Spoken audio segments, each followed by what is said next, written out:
Hello, my name is Michel Barron and I'm based in Melbourne, Australia. I'm currently running my own consultancy company, Barron Consulting, and I'm also doing a bit of work at various Australian universities, delivering information system management and digital transformation courses. It's a great honor for me to be invited to be part of the Mentor Talk series. So I would like to thank MITWS Radio and of course personally Dr.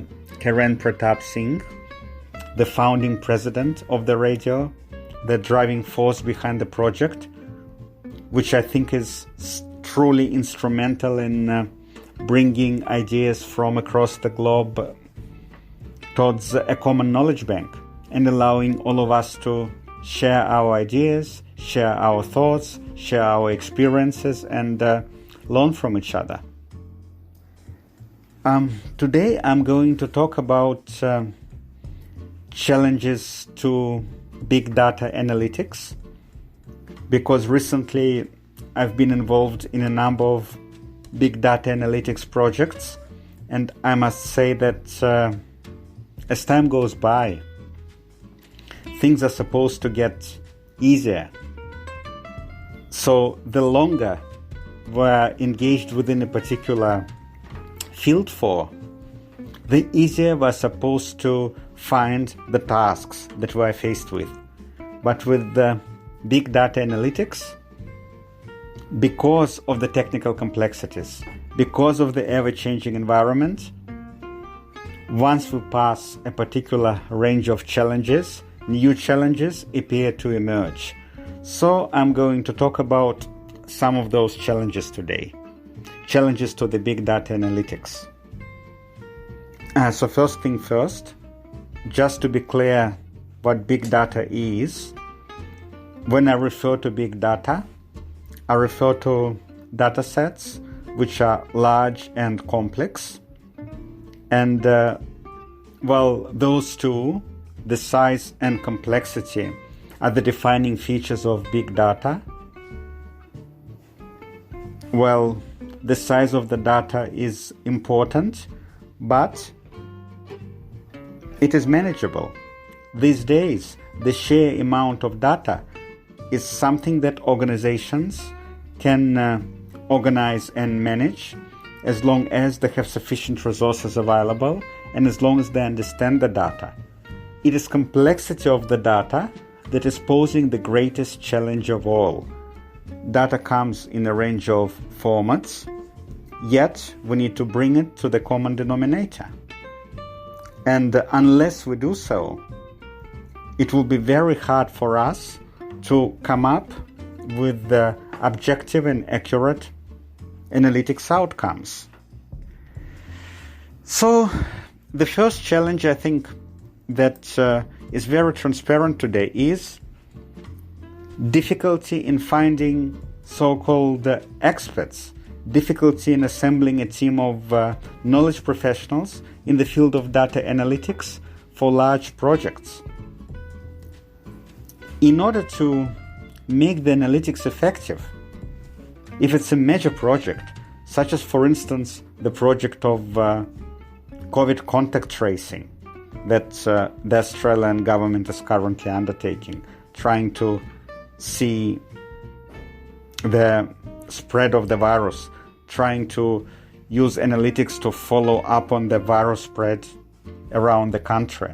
And of course, the role of analytics here is quite pivotal. And I'm sure similar projects are happening around the globe. Other countries also are trying to understand the nature of the virus spread.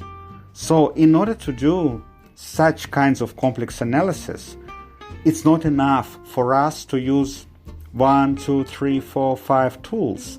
We need to use a very wide range of tools, and using many tools requires assembling a team of experts, data scientists, data analysts, data engineers who are going to work together, who are going to specialize with different analysis methods, as well as able to apply different tools, interpret the findings from those tools.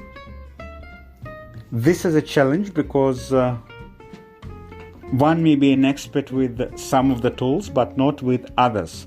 So this diversity in data analytics teams is something that we really need to work towards. And for now, it's often not so easy to get all of the experts under the umbrella of a single team. The second challenge is, in many cases, we really struggle with the data growth issues. More and more data becomes available. And as we keep accumulating more data, we often struggle to establish when is it that the data becoming outdated? When are we going to draw the line and establish which data should be considered as current, which data should be considered as historic? How do we format the data? How do we make sure that while analyzing diligently all the data sets, not only we establish what each of the data set means, but we understand the trend?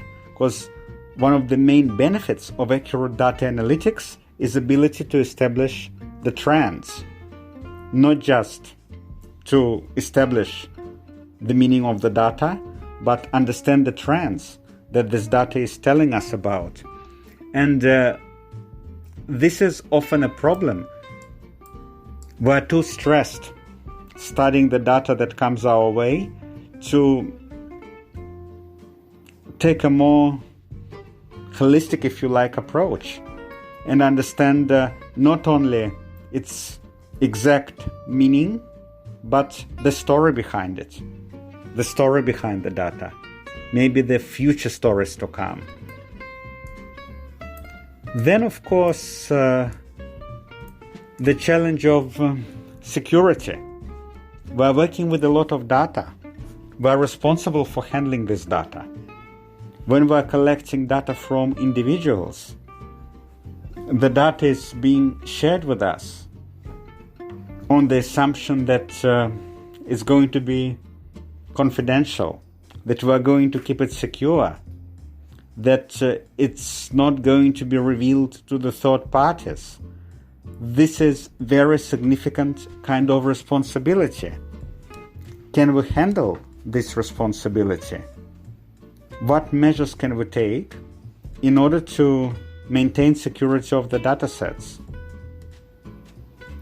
And then as far as security is concerned, as far as privacy is concerned, there is also an issue of data sovereignty.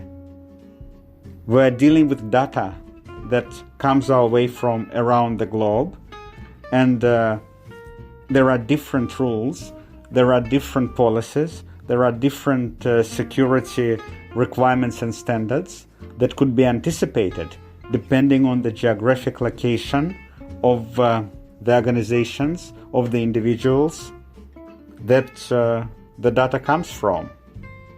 Likewise, depending on our location, we should be able to secure handling of the data in a way that is supposed to be a standard in our region, in our country.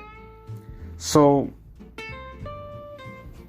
there is a lot of talk about international standards in data management, about multinational firm being able to consolidate data, to handle it in one integrated manner around the globe. But in reality, it's often a challenge because, for instance, the privacy laws in Australia, this is the country I'm based in, are very different from privacy laws in India or in Singapore or in Germany.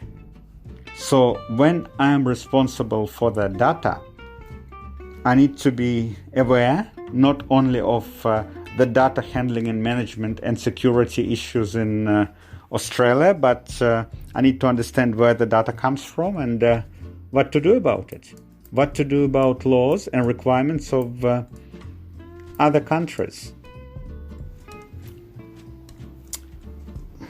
Another challenge? That's right, there's plenty of challenges, so there's more.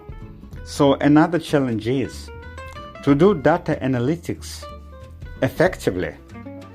We need to have understanding of the industry we're analyzing the data for. So for instance, to do health analytics, we need to have some understanding about the health sector.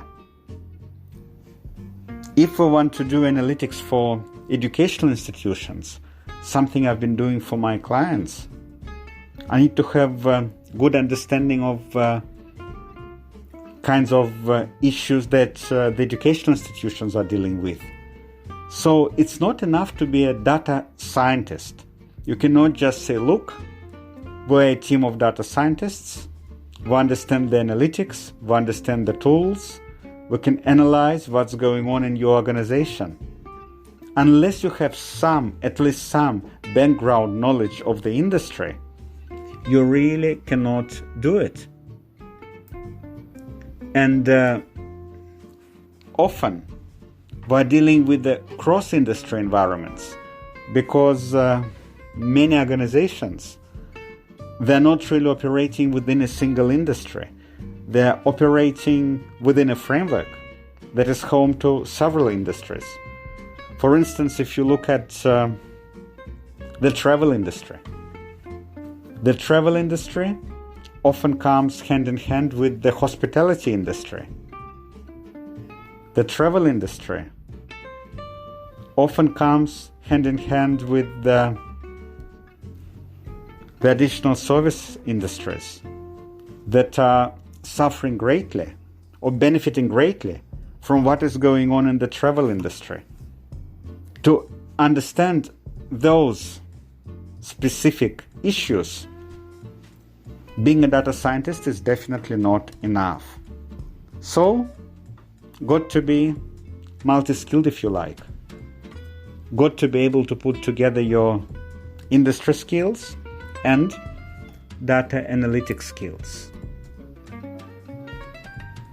So, I discussed some of the challenges to big data analytics.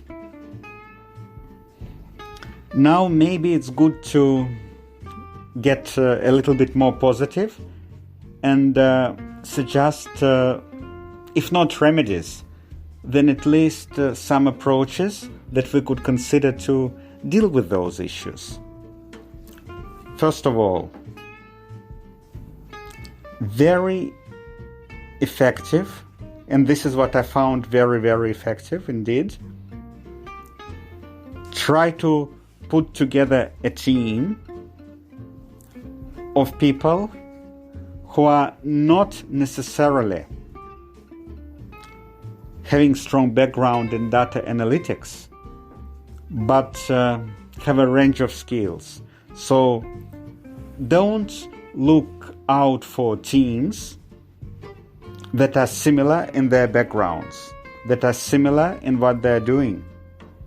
Have a team of people where, for instance, out of 6 people who are working together, 2 are data analytics specialists, 2 are industry experts, and 2 are strategy experts.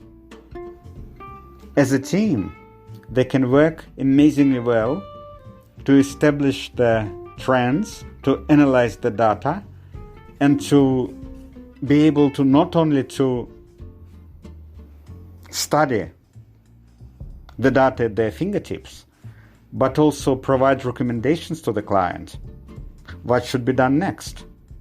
Because to me, at least in my practice, data analytics is not about